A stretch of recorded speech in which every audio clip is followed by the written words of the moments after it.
haddii aad wiil tahay iyo haddii aad gabar tahay labadaba si ballaaran wax u doorta oo miisaaman isku daya inayd wax u doorataan.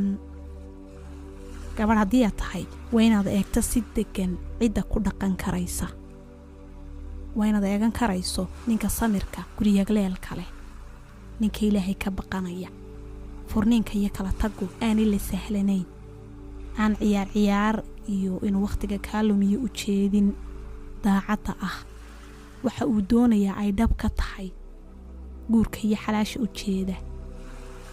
waa inaad iska eegto haddaad gabar tahay ninku inuusan kalabnimo u jeedin iyo inuu jidhkaaga sii isticmaalay intaan xalaasha la gaadhin, waayo inamo badan baa jira oo aan wanaagsanayn halka ay jiraan inamo badan oo wanaagsani.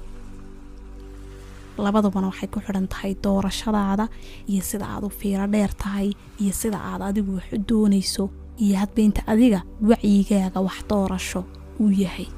ilaahay baana waxa wanaagsan doori karaya, wixii fiican iyo waxa xunna arki karaya oo qayb ka maqan og.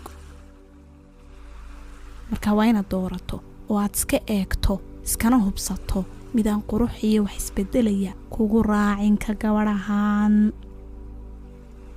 jidhkaaga iyo qaabka ilaahay kuu abuuray iyo shaybkaaga iyo wixii dusha ah aan adiga kugu raacin, waayo waxyaabahaas way isbedelaan. qofkuna haddii uu intaa kugu soo dabagalo dee hadhow toole markaad isbedesho waxaa laga yaabaa mid kale oo kaa dhalaal badan inuu doorto ama raaco.